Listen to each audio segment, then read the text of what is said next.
നമസ്കാരം. ശ്രീമദ് ഭാഗവതം മൂലം പ്രഭാഷണം ഭാഗം 159 159. ഓം ഗം ഗണപതയേ നമഃ. ഓം സം സരസ്വതേ സ്വാഹ. ഓം ശ്രീ ഗുരുഭ്യോ നമഃ. ഓം ശ്രീ രംഗനാഥ ശർമ്മണേ നമഃ. നാരായണ നാരായണ നാരായണ നാരായണ നാരായണ നാരായണ നാരായണ നാരായണ നാരായണ നാരായണ. ഓം ശ്രീകൃഷ്ണാർപ്പണമസ്തു. ഓം ശ്രീകൃഷ്ണായ പരബ്രഹ്മണേ നമഃ. ഓം ശ്രീകൃഷ്ണായ പരമാത്മനേ നമഃ. ഹരേ രാമ രാമ രാമ ഹരേ ഹരേ, ഹരേ കൃഷ്ണ കൃഷ്ണ കൃഷ്ണ ഹരേ ഹരേ. ശ്രീമദ് ഭാഗവതം മൂലം പ്രഭാഷണം ഭാഗം 159.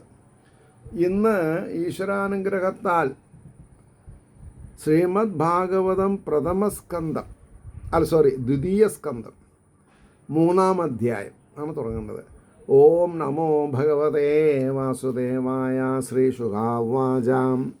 1-ാമത്തെ ശ്ലോകം. ഏവം ഏതന്നിഗതിതം പൃഷ്ടവാൻ യദ്ഭവാൻ മമ നൃണാം യന്മ്രിയമാണാനാം മനുഷ്യേഷു മനീഷണാം. ഏവം ഏതന്നിഗതിതം പൃഷ്ടവാൻ യദ്ഭവാൻ മമ നൃണാം യന്മ്രിയമാണാനാം മനുഷ്യേഷു മനീഷിണാം. അതിൻ്റെ അർത്ഥം പറയണത്, വാക്കാർത്ഥം, മനുഷ്യരിൽ വിദ്വാൻമാരും മരണം അടുത്തിരിക്കുന്നവരുമായ നരന്മാർക്ക് കർത്തവ്യമായിട്ടുള്ളത്. വിദ്വാൻമാർക്കും മരണം ആസന്നമായിട്ടുള്ളവർക്കും ഒരേ മരുന്നാണ്. ഏതാ മരുന്ന്? ഭാഗവതം. യാതൊന്നോ അങ്ങ് എന്നോട് യാതൊന്നിനെ ചോദിച്ചുവോ, ഇത് ഇപ്രകാരം പറയപ്പെട്ടു. അങ്ങ് എന്നോട് ചോദിച്ചത് ഇപ്രകാരം പറയപ്പെട്ടു. ഇനി അതിൻ്റെ ഭാവാർത്ഥം. 3-ാമത്തെ അധ്യായത്തിൽ വിഷ്ണുഭക്തി മാഹാത്മ്യത്തെ ശ്രവിച്ച രാജാവിനുണ്ടായ ഭക്തി അതിശയത്തെയും കഥാശ്രവണത്തിൽ വീണ്ടും പ്രദർശിപ്പിച്ചതായ ആദരത്തെയും വർണ്ണിക്കുന്നു. ആദരം എങ്ങനെ ഉണ്ടായത് വർണ്ണിക്കണം. അപ്പോൾ ശുകുമനി പറഞ്ഞു, പുണ്യയോഗത്തിൽ എപ്പോഴെങ്കിലും ഒരിക്കൽ മനുഷ്യഭാവത്തെ പ്രാപിപ്പാൻ ഭാഗ്യം സിദ്ധിച്ച ജീവന്മാരിൽ വെച്ച് വിദ്വാൻമാരായവരും വിശേഷിച്ച് മരണം അടുത്തിരിക്കുന്നവരും അനുഷ്ഠിക്കേണ്ട ഹരികഥാശ്രവണാദികളെ അങ്ങയുടെ ചോദ്യത്തിന് ഉത്തരമായിട്ട് ഞാൻ ഇവിടെ ഈ വിധം പറയാം. അപ്പോൾ മനുഷ്യന്മാരായതുകൊണ്ട് ഭാഗവതം പഠിക്കണമെന്ന് പറഞ്ഞില്ല. വിദ്വാൻമാരാണോ, മരണം അടുത്തുവോ, ഇതെപ്പോഴെങ്കിലും അറിയോ നമുക്ക്? ഇല്ല. അപ്പം എന്ത് ചെയ്യണം? സാമാന്യ ബുദ്ധി വെച്ച് ഭാഗവതം എല്ലാവരും പഠിച്ചാൽ പുനരഭി ജനനം പുനരഭി മരണം എന്ന കാലചക്ര പ്രവാഹത്തിൽ മായയിൽ കുടുങ്ങില്ല. അതാണ് 2-ാമത്തെ ശ്ലോകം. നോക്കിക്കോളൂ.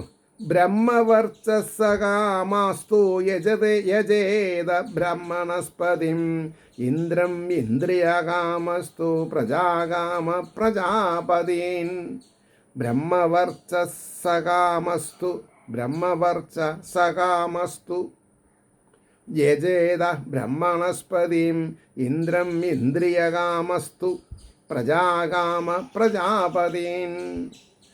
ബ്രഹ്മതേജസ്സിനെ കാമിക്കുന്നവൻ, ബ്രഹ്മചേതസ്, അഹം ബ്രഹ്മാസ്മി, വേദകർത്താവിനെയും വേദത്തിൻ്റെ കർത്താവിനെയും ഇന്ദ്രിയ സുഖങ്ങളെ കാക്ഷിക്കുന്നവൻ ഇന്ദ്രനെയും സന്താനങ്ങളെ ആഗ്രഹിക്കുന്നവൻ പ്രജാപതികളെയും പൂജിക്കണം. പൂജയ്ക്ക് എല്ലാവരും അവരവരുടെ ഇഷ്ടത്തിനല്ലേ ഓരോരുത്തരെ തിരഞ്ഞെടുക്കുക. ആ ഡിവിഷനെ പറ്റിയിട്ടാണ് പറഞ്ഞത്. അത് ആ ഡിവിഷൻ എങ്ങനെയാണ് എന്നുള്ളത് ഈ അവതാരികയിൽ പറയുന്നുണ്ട്. ഈ 2-ാമത്തെ ശ്ലോകത്തിൻ്റെ ഭാവാർത്ഥത്തിൽ പറയുന്നുണ്ട്. വിഷ്ണുവിനെ ഒഴിച്ച് മറ്റുള്ള ദേവന്മാരെ ഭജിക്കുന്നത് പുത്രാദികളെ സ്നേഹിക്കുന്നത് കൊണ്ടുണ്ടാകുന്നത് പോലെ വളരെ ശ്രദ്ധിക്കണം. എത്രയോ ദേവന്മാരുണ്ട്.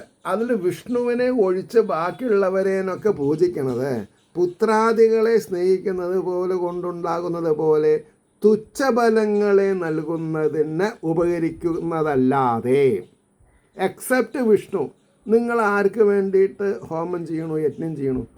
ചണ്ഡിക ഹോമൊക്കെ അതിൽ പെട്ടു. തുച്ഛലാഭം നാശരഹിതമായ പരമബലത്തെ പ്രാപിക്കുന്നതിന് ഉപകരിക്കാത്തതിനാൽ അതിലൊക്കെ അയ്യപ്പസ്വാമിയൊക്കെ പെട്ടില്ല. അയ്യപ്പൻ, വിഷ്ണുമായ, അതേമാതിരി ഗുളികൻ, ചാത്തൻ എന്നൊക്കെ പറയുന്നുണ്ടല്ലോ. എല്ലാ ദേവന്മാരും എക്സെപ്റ്റ് വിഷ്ണു ക്ഷിപ്രപ്രസാദികളാണ്, കാര്യങ്ങളൊക്കെ നടത്തി തരും. പക്ഷെ അവർക്ക് മോക്ഷം തരാനുള്ള താല്പര്യമില്ല, പറ്റില്ല. അതിന് ശ്രീഹരിനെ ഭജിക്കണം.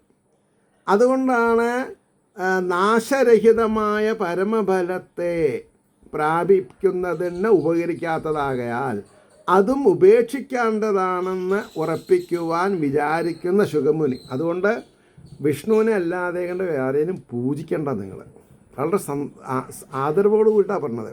ശുഗമുനി മന്ദവതികൾ ആഗ്രഹിക്കുന്നതിനെ സാധിപ്പിക്കുന്നതായ അന്യദേവതാ ഭജനാക്രമത്തെ 9-ാം പദ്യം വരെ പറയുന്നുണ്ട്. ഇതിപ്പം 2 ആയിട്ടുള്ളൂ. ബ്രഹ്മതേജസ് ഉണ്ടാകണമെന്നാഗ്രഹിക്കുന്നവൻ വേദകർത്താവായ ബ്രഹ്മദേവനെയും, ഇന്ദ്രിയപാടവത്തെയും സുഖത്തെയും ആശിക്കുന്നവൻ ഇന്ദ്രനെയും, സന്താനങ്ങളെ ഇച്ഛിക്കുന്നവൻ ദക്ഷൻ മുതലായ പ്രജാപതികളെയും ഭജിക്കണം. അപ്പോൾ ഭാഗവത സപ്താഹം നടത്തുമ്പോൾ ഭാഗവതത്തെ ആദരിക്കുന്ന ഒരാൾ അവതാരത്തിന് കുട്ടികളുണ്ടാവണം എന്ന് പറഞ്ഞ് പറ വയ്ക്കരുത്. കാരണം എന്താ? പുത്രേഷണ, ദാരേഷണ, അർത്ഥേഷണ, ഈ 3 ഏഷണകളും മായം. അപ്പോൾ മായാധിപനായിരിക്കുന്ന ശ്രീഹരിനെ ഭജിക്കുന്നത് മോക്ഷത്തിന് വേണ്ടിയിട്ടായിരിക്കണം. അല്ലെങ്കിൽ ഒരു തലവേദന വന്നു, അടുത്ത ഏതെങ്കിലും ഒരു ഡോക്ടറെ പോയി കണ്ട് മരുന്ന് വാങ്ങി സീരിയസ് പ്രശ്നമൊന്നുമില്ല എന്ന് നമ്മൾ വരുത്തി തീർക്കണം. അല്ലാണ്ട് വിദൂരത്തുള്ള മകനെ വിളിച്ച് വരുത്തി ചികിത്സിക്കണോ? വേണ്ട. അതേപോലെ എല്ലാം ചെയ്യുന്ന സർവജ്ഞനായിരിക്കുന്ന സർവവ്യാപിയായിരിക്കുന്ന ഈ ജഗത്തിൻ്റെ നിയാമകനും നിയന്ത്രിതാവുമായിരിക്കുന്ന ശ്രീഹരിനെ ചില്ലറ കാര്യങ്ങൾക്ക് വേണ്ടി ഭജിക്കരുത്. മോക്ഷം ചോദിക്കണം. അത് മോക്ഷം തരും ചെയ്യും ഭഗവാൻ. അതുകൊണ്ടാണ് പറയാൻ കാരണം. ഇനി 3-ാമത്തെ ശ്ലോകം പറയണു. ദേവീം മായാം തു ശ്രീകാമസ്തേജസ്കാമോ വിഭാവസും വസുകാമോ വസൂൻ രുദ്രാൻ വീര്യകാമോ അധവീര്യവാൻ. ദേവീം മായാം തു ശ്രീകാമസ്തേജസ്കാമോ വിഭാവസും വസുകാമോ വസൂൻ രുദ്രാൻ വീര്യകാമോ അധവീര്യവാൻ. ഐശ്വര്യത്തെ ആഗ്രഹിക്കുന്നവൻ ശ്രീ ദുർഗയെയും, പ്രഭാവത്തെ ആഗ്രഹിക്കുന്നവൻ അഗ്നിയെയും, ധനം ആഗ്രഹിക്കുന്നവൻ വസുക്കളെയും, വീര്യമാഗ്രഹിക്കുന്നവൻ വീര്യമുള്ളവനായിട്ട് രുദ്രന്മാരെയും ഭജിച്ചാൽ മതി. ഇനി അതിൻ്റെ ഭാവാർത്ഥം പറയുമ്പോൾ പറയണു. ഐശ്വര്യമാഗ്രഹിക്കുന്നവൻ ദുർഗാദേവിയെയും, പ്രഭാവത്തെ കാക്ഷിക്കുന്നവൻ അഗ്നിദേവനെയും, ധനം ആഗ്രഹിക്കുന്നവൻ അഷ്ടവസുക്കളെയും, വീര്യം ആശിക്കുന്നവൻ ശിരച്ഛേദം മുതലായ ഘോരകർമ്മങ്ങളെ ചെയ്യുവാനൊരുക്കമുള്ളവനായിട്ട് രുദ്രന്മാരെയും യജിക്കണം. സ്വന്തം ശിരസ് ഛേദിച്ച് സന്തോഷിപ്പിക്കും രുദ്രനെ. അവർക്ക് അതേപോലെയുള്ള അനുഗ്രഹം കിട്ടുള്ളൂ. ദുർഭൂതങ്ങളായിട്ട് മാറും ഇവർ. എങ്ങനെ? ഭം ഭം പോലോ എന്ന് പറഞ്ഞിട്ട് കഞ്ചാവൊക്കെ ഇങ്ങനെ വലിച്ച് നഗ്നന്മാരായിട്ട് നടന്ന് ദഹിപ്പിച്ചു കൊണ്ടിരിക്കുന്ന ശവങ്ങളൊക്കെ തിന്ന് അഘോരികളാണ്, ആനയാണ്, ചേനയാണ്, പൂനയാണ് എന്ന് പറഞ്ഞിട്ട് അഹോ കഷ്ടം എന്ന് പറയാമെന്നല്ലാണ്ട് ഒന്നും എനിക്ക് പറയാനില്ല. അപ്പോൾ 4-ാമത്തെ ശ്ലോകം നോക്കിക്കോളൂ.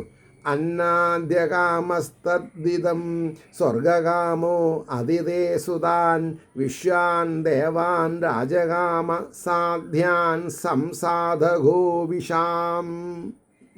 നാലാമത്തെ ശ്ലോകം. അന്നാദ്യ കാമസ്തദ് ഇദം ഇതിം സ്വർഗകാമോ അതിതേ സുതാൻ വിശ്വാൻ ദേവാൻ രാജകാമ സാധ്യാൻ സംസാധകോ വിഷാം. പറയണത് എന്താ പറഞ്ഞത്?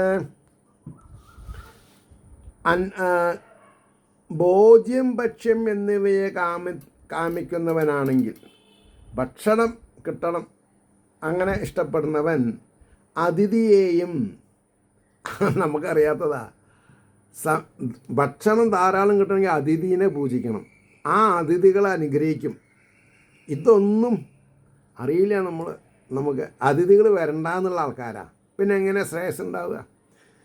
അതിഥിയെയും സ്വർഗത്തെ കാമിക്കുന്നവൻ അതിഥിയുടെ പുത്രന്മാരെയും രാജ്യത്തെ ആഗ്രഹിക്കുന്നവൻ വിശ്വദേവന്മാരെയും ദേശത്തിലുള്ളവരുടെ സ്വാധീനതയെ ആഗ്രഹിക്കുന്നവൻ സാധ്യന്മാരെയും. അതാണ് ഈ ഇൻഫ്ലുവൻഷ്യൽ പീപ്പിൾ അല്ലേ? താലൂക്ക് തഹസിൽദാർ, പിന്നെ എന്താ പറയുക, കളക്ടറേനൊക്കെ പോയി കാണുക, കാര്യങ്ങൾ സാധിക്കുക. അതിൻ്റെ ഭാവാർത്ഥം പറയാം. ഭോജ്യഭക്ഷ്യാദി പദാർത്ഥങ്ങളെ ആഗ്രഹിക്കുന്നവൻ അതിഥിയെയും സ്വർഗത്തെ ആഗ്രഹിക്കുന്നവൻ അതിഥിപുത്രന്മാരായ 12 ആദിത്യന്മാരെയും രാജ്യത്തെ ആഗ്രഹിക്കുന്നവൻ വിശ്വദേവന്മാരെയും ദേശത്തിലുള്ള ജനങ്ങൾ തൻ്റെ ചൊൽക്കീഴിൽ നിൽക്കണമെന്ന് ആഗ്രഹിക്കുന്നവൻ സാധ്യന്മാരെയും ദേവന്മാരെയും യജിച്ചാൽ മതി. അപ്പോൾ നമ്മളൊന്നും പറയേണ്ട, ആരെന്ത് വേണമെങ്കിൽ ചെയ്തോട്ടെ. പക്ഷെ പറഞ്ഞാൽ അവർ നന്നായാൽ നമുക്ക് ഗുണമുണ്ടേനി അല്ലേ? ഗർജതി. ആരാ ഗർജിക്കണം? ഭാഗവതം ഗർജിക്കുക. എന്ത്? ഭഗവാൻ ശ്രീഹരിനെ ഭജിച്ചാൽ മോക്ഷം ഉറപ്പ്. അപ്പം മോക്ഷമാണ് ആത്യന്തികമായിട്ട് ശ്രേഷ്ഠമായിട്ടുള്ളത് എന്ന് നമ്മൾ മനസ്സിലാക്കണം. അപ്പോൾ 5-ാമത്തെ ശ്ലോകം. ആയുഷ്കാമോ അശ്വിനോ ദേവോ പുഷ്ടികാമയിളാം യജേത് പ്രതിഷ്ഠാകാമ പുരുഷോ രോദസി ലോകമാതരോ. ആയുഷ്കാമോ അശ്വിനോ ദേവോ പുഷ്ടികാമയിളാം യജേത് പ്രതിഷ്ഠാകാമ പുരുഷോ രോദസി ലോകമാതരോ. അതിന് വാക്കാർത്ഥം പറയാം. ആയുസ്സിനെ ആഗ്രഹിക്കുന്നവൻ അശ്വിനി ദേവന്മാരെയും അഭിവൃദ്ധിയെ ആഗ്രഹിക്കുന്നവൻ ഭൂമിയെയും. എന്ന് പറഞ്ഞാൽ എന്താ അർത്ഥം? ഭൂമിയെ പൂജിച്ചാൽ പോരാ, ഭൂമിയിൽ ജോലി എടുക്കണം എന്നാണ്. അല്ലാണ്ട് ഭൂമി പൂജ മാത്രം നടത്തിയാൽ വീടാവുമോ? ഇല്ല. അപ്പോൾ ഇതൊക്കെ ഇൻഡയറക്റ്റായിട്ട് നമ്മളെ കർമ്മം ചെയ്യാൻ, പ്രവർത്തിപ്പിക്കാൻ, പ്രവർത്തനോത്സുക്യത്തോടു കൂടിയവരാക്കി തീർക്കാൻ വേണ്ടിയിട്ടാണ് പറയണത്. എന്നിട്ട് നമ്മൾ ആവിടുണ്ടോ? അല്ല, ആലോചിച്ച് നോക്കൂ.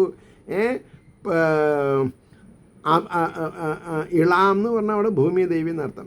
സ്ഥിരതയെ കാക്ഷിക്കുന്ന പുരുഷൻ ലോകത്തിൻ്റെ മാതാവും പിതാവുമായിരിക്കുന്ന ദ്യാവ്യാഭൂമികളെയും യജിക്കണം. അതായത് ആകാശം, അഗ്നി, പഞ്ചഭൂതങ്ങളെ എന്നർത്ഥം വരും.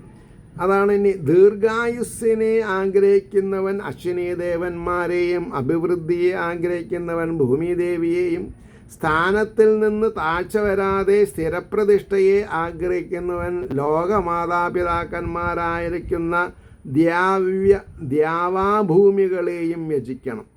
അതായത് ആകാശം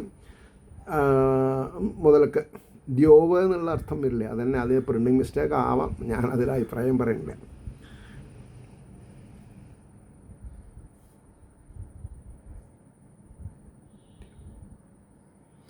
ആറാമത്തെ ശ്ലോകം പറയണു.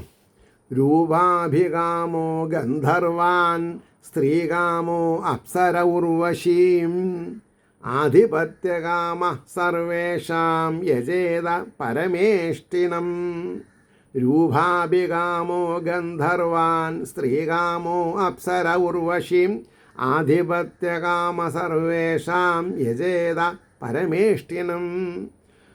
രൂപം, നല്ല സൗന്ദര്യം വേണമെന്നുള്ള ആൾക്കാരെ, സൗന്ദര്യത്തെ കാക്ഷിക്കുന്നവൻ ഗന്ധർവന്മാരെയും, സ്ത്രീയെ ആഗ്രഹിക്കുന്നവൻ അപ്സര സ്ത്രീയായ ഉർവശിയെയും, എല്ലാവരുടെയും അധിപതിയാവാൻ ആഗ്രഹിക്കുന്നവൻ ബ്രഹ്മാവിനെയും യജിക്കണം. അതാണ് ഒരുപാട് അസുരന്മാർ ബ്രഹ്മാവിനെ തപസ് ചെയ്തു. പക്ഷേ ഈ മൂലം വായിക്കാൻ മാത്രം മനസ്സിലാക്കിയിട്ടുള്ളവരൊന്നും അറിയില്ല.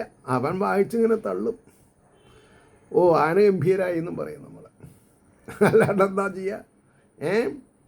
അപ്പോൾ സൗന്ദര്യം അധികമാകണമെന്ന് ആശ്രയിക്കുന്നവൻ ഗന്ധർവന്മാരെയും, സ്ത്രീയെ ആഗ്രഹിക്കുന്നവൻ അപ്സര സ്ത്രീയായ ഉർവശിയെയും, എല്ലാവർക്കും അധിപനായിരിക്കണമെന്ന് ആഗ്രഹിക്കുന്നവൻ ബ്രഹ്മാവിനെയും പൂജിക്കണം എന്ന് വാക്കാർത്ഥം അതിൻ്റെ ഭാവാർത്ഥം പറഞ്ഞു. ഇനി 7ാമത്തെ ശ്ലോകം. യജ്ഞം യജേത്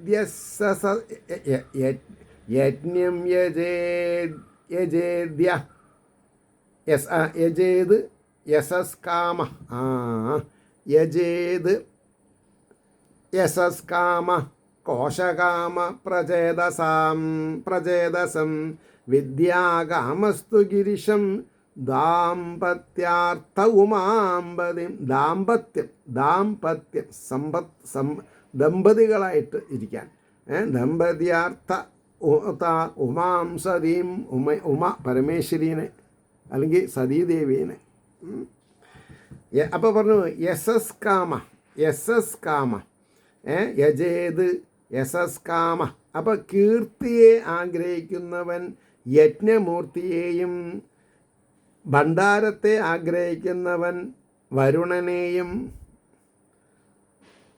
വിദ്യയെ ആഗ്രഹിക്കുന്നവനാകട്ടെ പരമശിവനെയും.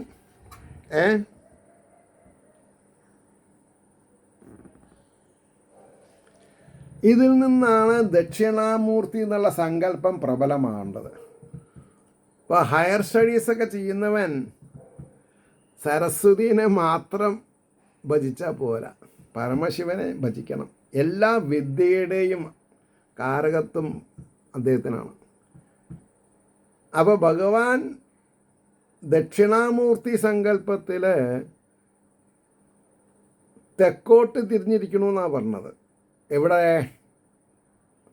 വടക്ക് ഹിമാലയ പർവ്വതത്തിലെ കൈലാസത്തിൽ നിന്ന് ഭാരത നിവാസികളെ ഉറ്റുനോക്കണമെന്നാണ്. എന്നാൽ എന്തിനാ വിജയദശമിക്ക് സരസ്വതി പൂജ? പഠിച്ചത് വായിൽ തുമ്പിൽ വരാൻ, നാവിൻ തുമ്പിൽ വരാൻ മാത്രമേ. അപ്പോൾ എൻ്റെ അഭിപ്രായത്തിൽ ഏത് വിദ്യയ്ക്കും വിദ്യാകാമം, എൻജിനീയർ ആവണം, MBBS ആവണം, സയൻറ്റിസ്റ്റ് ആവണം, ആയിക്കോട്ടെ, ശിവനെ ഭജിക്കണം. ശിവൻ എന്നുള്ളതിന് അർത്ഥം പറയണം. ഇതൊക്കെ പഠിച്ച് ലോക നന്മയ്ക്ക് വേണ്ടിയിട്ടായിരിക്കണം വിദ്യ ഉപയോഗിക്കേണ്ടത്. എൻജിനീയർ വീണ് തരിപ്പണമാകുന്ന ബ്രിഡ്ജസ് കെട്ടരുത്. അതിലുള്ള ലാഭം കാക്ഷിച്ച് ചെയ്യരുത്. അത് ജനദ്രോഹകരമായാൽ അക്ഷന്തവ്യമായ തെറ്റായിട്ട് പ്രതിപാദിക്കും. പരമശായില്ലേ?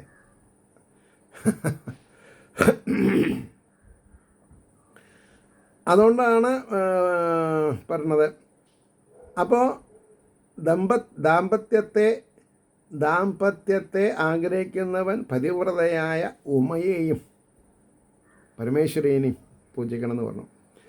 ഇനി അതിൻ്റെ ഭാവാർത്ഥം പറഞ്ഞു. സൽകീർത്തിയെ ആഗ്രഹിക്കുന്നവൻ യജ്ഞമൂർത്തിയായ ശ്രീഹരിയെയും. സൽകീർത്തി ആഗ്രഹിക്കണോ? യജ്ഞമൂർത്തി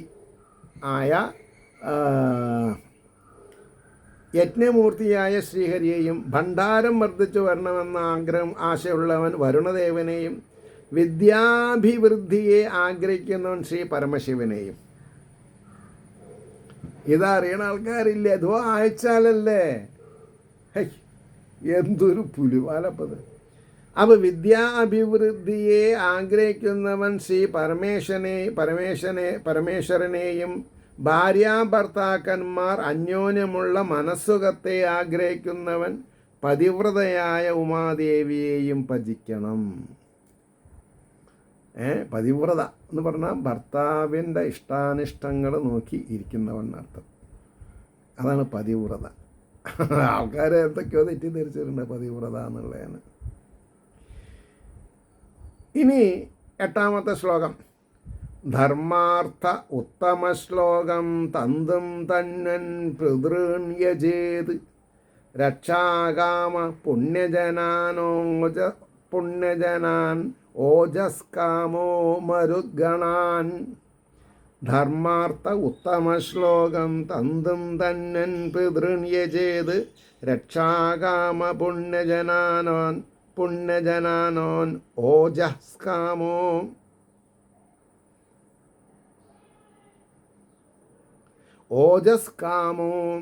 മരുദ്ഗണാൻ. അതായത് ധർമ്മമാകുന്ന പ്രയോജനത്തോടു കൂടിയവൻ, ധർമ്മത്തെ ആശ്രയിച്ച് ജീവിക്കുന്നവൻ, ഉത്തമ ശ്ലോകനെയും സന്തതിയെ, തന്തും എന്ന് പറഞ്ഞാൽ സന്തതിയെ വിസ്തരിപ്പാൻ ഇച്ഛിക്കുന്നവൻ പിതൃക്കളെയും, രക്ഷയെ കാമിക്കുന്നവൻ പുണ്യജനങ്ങളെയും. ഏതെങ്കിലും ഒരു ദേവജ്ഞൻ പുണ്യജനങ്ങളെ ആചരിക്കണമെന്ന് പറയാറുണ്ടോ? പറഞ്ഞിട്ടുണ്ടെങ്കിൽ ഞാൻ ആ വ്യക്തിയെ പാദ നമസ്കാരം ചെയ്യണം. എനിക്കിഷ്ടമാണ്. ഞാൻ എല്ലാവരെയും പാദ നമസ്കാരം ചെയ്യാറുണ്ട്. കാരണം എന്താ? റെസ്പെക്റ്റീവ് ഓഫ് ദെയർ ക്വാളിറ്റീസ്,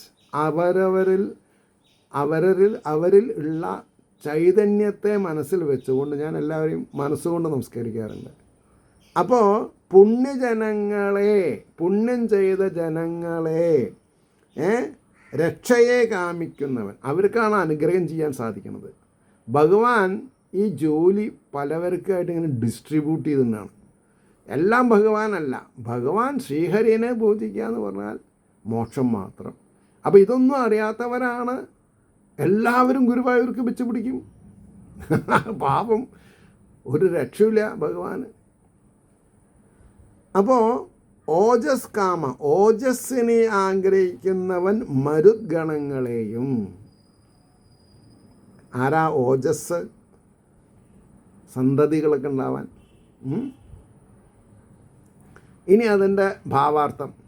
ധർമ്മം അധികരിച്ചു വരണമെന്ന് ആശയുള്ളവൻ, സത്കർമ്മങ്ങളിൽ വ്യാപൃതനാവണമെന്ന് വിചാരിക്കണവൻ, ശ്രേഷ്ഠങ്ങളായ പ്രവൃത്തികളെ ചെയ്തിട്ട് ഉത്തമ ശ്ലോകൻ എന്നുള്ള നാമധേയത്തെ ധരിച്ച വിഷ്ണുവിനെ. ഉത്തമ ശ്ലോകൻ വിഷ്ണു മാത്രമേ ഉള്ളൂ. അതാണ് ധർമ്മം അധികരിച്ച് വരണം എന്ന് വിചാരിക്കണവൻ. വംശവിച്ഛിത്തി വരാതെ ഇരിക്കണമെന്നാഗ്രഹിക്കുന്ന പിതൃദേവന്മാർ, അതായത് വംശം മുടിയരുത് എന്നുള്ളവർ പിതൃക്കളെ സന്തോഷിപ്പിക്കണം. സ്വരക്ഷയെ ആഗ്രഹിക്കുന്നവൻ പുണ്യജനങ്ങളെയും, സ്വരക്ഷ. ഓജസ്സിനെ കാംക്ഷിക്കുന്നവൻ മരുദ്ഗണങ്ങളെയും പൂജിക്കണം. ഇത്ര വിശാലമായിട്ട് നിങ്ങൾക്ക് എവിടെ നിന്ന് കിട്ടും ഇത്? പക്ഷേ നമ്മൾക്ക് വായിക്കാൻ പഠിച്ചാൽ മതിയെന്നാ. ഭാഗവതം വായിക്കാൻ പഠിച്ചാൽ മതിയെന്ന് പറയുന്നവൻ വിഡ്ഢിയാണ്. വായിച്ചതുകൊണ്ട് അർത്ഥസംസ്കാരം മനസ്സിലാവുമോ? അർത്ഥതലങ്ങൾ മനസ്സിലാവുമോ? ലോട്ടറി ടിക്കറ്റ് എടുത്തുകൊണ്ട് ലോട്ടറി അടിക്കുമോ? ലോട്ടറി അടിക്കണമെങ്കിൽ ഭാഗ്യം വേണം. അത് ഏത് നമ്പറിലാണ് നമ്മൾക്ക് നമ്മളെടുത്ത നമ്പറിൽ അടിക്കണമെന്നുണ്ടെങ്കിൽ ഈശ്വരൻ കനിയണം. എല്ലാവർക്കും വിചാരിക്കാം റിസൾട്ട് വരണവരെ എനിക്ക് അടിക്കും എന്നുള്ളത്. പക്ഷെ വളരെ കയ്യിലെണ്ണാവുന്നവർക്ക് അടിക്കണുള്ളൂ. ഇത് മനസ്സിലാക്കണം നമ്മൾ. അപ്പോൾ പിന്നെ 9ാമത്തെ ശ്ലോകത്തിലേക്ക് പോകണം. രാജകാമോ മനോൻ ദേവാൻ നിര്യതിം ത്വഭിചരണ്യചേത് അഭിചരണ്യത് കാമകാമോ കാമത്തെ കാമിക്കുന്നവൻ, കാമകാമോ യജൽസോം അകാമ യജേൽ സോമം യജേത് സോമം എന്നാ ചന്ദ്രനെ എന്നർത്ഥം വരും. യജൽ സോമം അകാമ പുരുഷം പരം. ഒന്നും കാമിക്കാത്തവൻ ശ്രീഹരിനെ ഭജിക്കണം എന്നർത്ഥം. അപ്പോൾ ഗുരുവായൂരിൽ നിന്ന് അത്ര തിരക്കുണ്ടാവാൻ പാടില്ല. കാരണം എന്താ, അകാമന്മാർ മാത്രമേ അവിടെ പോകാൻ പാടുള്ളൂ, ഒന്നും കാമിക്കാത്തവർ. അപ്പോൾ എങ്ങനെ ദേവസ്വത്തിൽ ഇത്രയൊക്കെ പൈസ ഉണ്ടാവുക? അടിച്ചു ബില്ല്. കുരുവമ്പലം വിഷ്ണു ക്ഷേത്രത്തിൽ മണിയടിച്ചു ഇത് പറഞ്ഞപ്പോൾ. ഓർമ്മയില്ലേ? അപ്പോൾ പിന്നെ നമുക്ക് അതിൻ്റെ വാക്കാർത്ഥത്തിലേക്ക് പോകാം. രാജ്യത്തെ ആഗ്രഹിക്കുന്നവൻ മന്വന്തരദേവന്മാരെയും ശത്രുമരണം ഇച്ഛിക്കുന്നവൻ നിര്യതിയെയും. മാട്ടുമരണം, അഭിചരൻ, അഭിചരൻ. ശത്രുമരണം ഇച്ഛിക്കുന്നവൻ നിര്യതിയെയും ഭോഗത്തെ ഇച്ഛിക്കുന്നവൻ ചന്ദ്രനെയും. ചന്ദ്രനെ ഉപാസിക്കുന്നവരുടെ ഉള്ളിൽ എന്തായിരിക്കും എന്നാ പറഞ്ഞത്? ഭോഗത്തെ ഇച്ഛിക്കുന്നു. എത്ര വേണമെങ്കിലും കല്യാണം കഴിക്കാം. നമ്മളോട് എന്താ പറഞ്ഞത്? ഏകഭാര്യാത്വം. കാരണം എന്താ, നമ്മൾ നശിക്കുന്ന പ്രവണത ഇല്ലാത്തവരാ, സൂര്യകാമന്മാരാ. മനസ്സിലായില്ലേ? ആഗ്രഹമില്ലാത്തവൻ പരനായിരിക്കുന്ന പുരുഷനെയും യജിക്കണം. എന്താണപ്പാ ഇതൊക്കെ? രാജ്യത്തിൽ രാജാവായിരിക്കണമെന്ന് ആശ്രയമുള്ളവൻ മന്വന്തരങ്ങളെ പരിപാലിക്കുന്ന ദേവന്മാരെയും ശത്രുക്കൾ നശിക്കണമെന്ന് ആഗ്രഹിക്കുന്നവൻ വരുണനെയും ഭോഗങ്ങളെ ആഗ്രഹിക്കുന്നവൻ ചന്ദ്രനെയും ഒന്നിലും ആഗ്രഹമില്ലാത്തവൻ പ്രകൃതിയിൽ നിന്ന് വിട്ടിരിക്കുന്ന ഈശ്വരനെയും പൂജിക്കണം. അതാണ് പ്രകൃതിയുടെ ഗുണങ്ങളാകുന്ന താമസം, രാജസം, സാത്വികം എന്നുള്ളത്. അതിനും ഉപരിയാണ്, അതീതനാണ് സാക്ഷാൽ മഹാവിഷ്ണു. 10ാമത്തെ ശ്ലോകം. അകാമ സർവകാമോ വാ മോക്ഷകാമ ഉദാരതി തീവ്രേണ ഭക്തിയോഗേന യജേത പുരുഷം പരം. കുറച്ച് കാര്യഗൗരവമാണ് കേട്ടോ. അകാമ സർവകാമോ വാ മോക്ഷകാമ ഉദാരധി തീവ്രേണ ഭക്തിയോഗേന യജേത പുരുഷം പരം. അതായത് ആഗ്രഹമില്ലാത്തവനും എല്ലാം ആഗ്രഹിക്കുന്നവനും. നോക്കൂ, പല കാര്യങ്ങളും പറഞ്ഞിട്ട് അങ്ങോട്ട് സംയോജിപ്പിക്കുകയാണ്. ആഗ്രഹമില്ലാത്തവനും എല്ലാം ആഗ്രഹിക്കുന്നവനും ഉദാരയായ ബുദ്ധിയോടുകൂടിയ മോക്ഷാഗ്രഹിയും ഏറ്റവും ബലത്തോടുകൂടിയ ഭക്തിയോഗം കൊണ്ട് പരംപുരുഷനെ യജിക്കണം. ടോപ്പ്, ഏറ്റവും മേലെ എന്താണ്? പരമപുരുഷനെ യജിക്കണം. ഇനി അതിൻ്റെ ഭാവാർത്ഥം കുറച്ച് കൂടും, ശ്രദ്ധിക്കാം.